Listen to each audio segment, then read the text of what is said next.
तो चलिए अब डिस्कस करते हैं कि राहुल गांधी की रिसर्जेंस का इम्प्लीकेशन क्या है इंडिया की पॉलिटिक्स पर। सबसे पहली बात, स्ट्रेंथेंड ऑपोजिशन। राहुल गांधी की जो रिसर्जेंस हुई है, इससे विपक्ष मजबूत होता हुआ दिखाई दे रहा है। दो लगातार कॉन्सिक्यूटिव टर्म्स के बाद लोकसभा को एक लीडर ऑफ ऑपोजिशन मिला है राहुल गांधी के रूप में, और एक डेमोक्रेसी में ऑपोजिशन का कितना महत्व होता है ये तो हम सबको पता है। He has been fostering a competitive and dynamic environment in the Indian politics.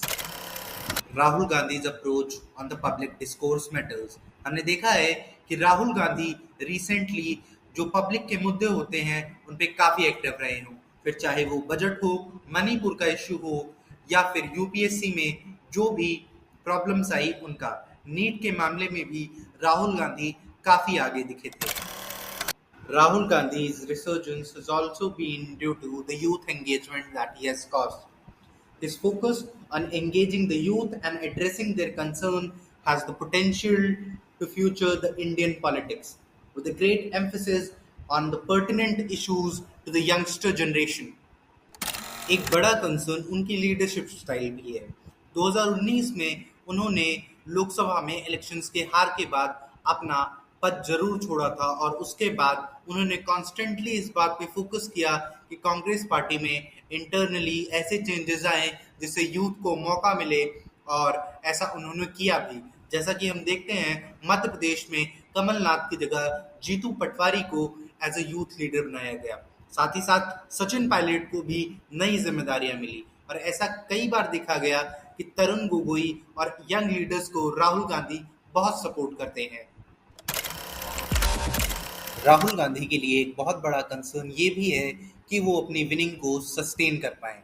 हमने पहले भी देखा है कि कांग्रेस कई राज्यों में चुनाव तो जीत जाती है, पर वहां पे अपनी जीत को सस्टेन कर पाना उसके लिए काफी मुश्किल होता है। दूसरा सबसे बड़ा चैलेंज होगा इतने डाइवर्स कोएलिशन को मैनेज कर पाना, जिसमें इतनी सारी आइडियोलॉजीज हैं, फिर चाहे वो नॉर्थ की पार्टीज हों या साउथ की, वेस्ट की पार्टीज हों या ईस्ट की। इतने डिफरेंट सेट ऑफ आइडियोलॉजीज के साथ वर्क कर पाना कांग्रेस के लिए और राहुल गांधी के लिए एक बहुत बड़ा चैलेंज होने वाला है। आइए अब इस वीडियो के कंक्लूजन की ओर बढ़ते हैं।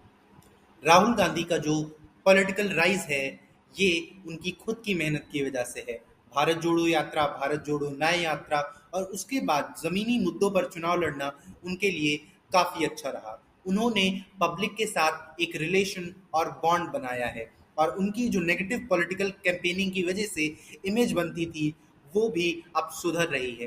पर इन सभी चीज़ों को सस्टेन करना ही राहुल गांधी के लिए सबसे बड़ा कदम और सबसे मुश्किल टास्क होगा, और अगर वो ऐसा कर पाते हैं तो ये कहा जा सकता है कि वो एक ब्राइट पॉलिटिकल फ्यूचर की तरफ बढ़ रहे हैं।